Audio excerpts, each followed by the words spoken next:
No doubt you've heard about Scott Morrison's intention to ban climate protesting, and can I just be the first to say, it's about fucking time!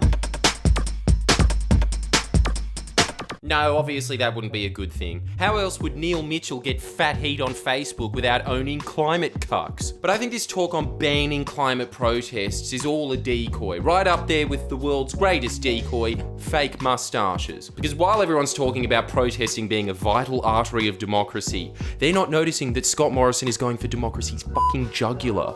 The right to organise. Ever heard of the Ensuring Integrity Act? Exactly, no. Your first indication that this bill's terrible is that it's called something pleasant. Anytime a bill's called the Happy Fun Pixie Dance Dance bill, it's always just about cutting one leg off every dog in the country so we have this massive Jenga tower. And the second indication is that one of the government's primo propagators of the bill is our dear friend Tim Wilson, who is so slimy that if you sprinkled salt on him, he'd shrivel up and die. Observe. But the matter before us right now, Deputy Speaker, is a relatively simple piece of legislation in both its objective and its ambition and its concurrence with the values of most of the people of this country. Well, points for having the same self-satisfied smirk an ogre would have after eating a villager's horse, but this needs to be put on record. Tim Wilson has a very shit mouth, awful teeth, thin lips, an ugly smile.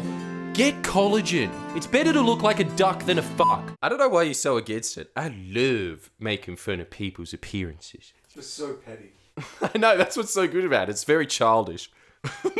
But you think Australians are demanding that nurses handing out pamphlets saying that nurse-to-patient staff ratios are a bit off be treated as criminals? Because that's what this bill does. Makes minor industrial action a criminal offence. The average Australian isn't demanding that. The average Australian demands nothing except there be one cop video on their Facebook feed about, "What's your number? No, I asked you a question. What's your number?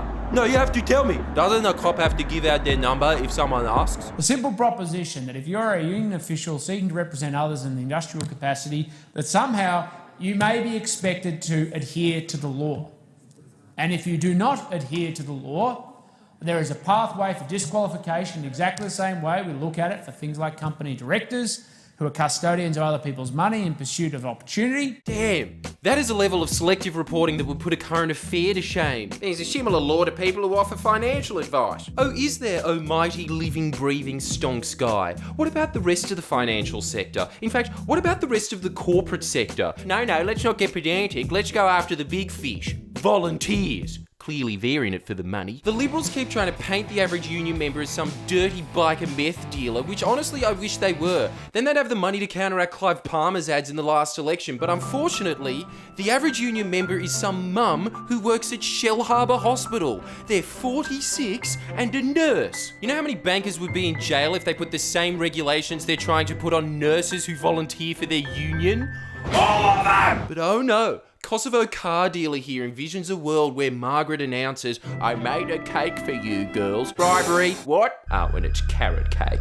Have you no shame, Margaret? And the expectation that we have as a government is that whether you are in business, you are in a representative body or a union, that you have a basic expectation to those you represent to honour that trust. Oh, do you, Tim? Because if that's the case, then 2 words for you, sweetheart. Jerry Hansen, who was recently fined $60,000 by a West Australian court, stopped a routine health and safety inspection following a workplace death. Yet your government, with its lofty moralising of integrity and honour, is perfectly happy to accept donations from Jerry. In fact, you're perfectly happy to have him as a member of your party. Yet the Liberal Party cares about character, does it? Particularly when the member espousing that notion used to spruik for cigarettes for 7 years. That's right, the crusade that put Tim Wilson on the map was to bravely stand up against plain packaging laws for cigarettes. What a hero. Allow me to also point out, just in case you haven't registered this, no one cares you exist. You are making a speech to an empty parliament, and this video has 1 like, which I'm assuming is from this guy. Will workers be worse off? No. They will be better off. Word?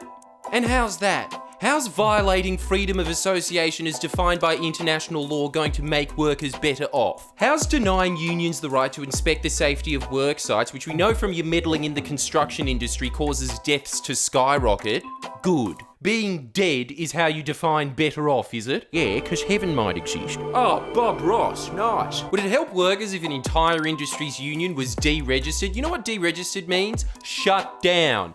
Permanently shut down for, quote, obstructive industrial action, i.e. banning a union for being a union. So Tim is correct. This is a simple piece of legislation, but he forgot to mention that it's simple to the point of being absurd. He's essentially advocating, we're not banning kangaroos, we're just banning them from hopping.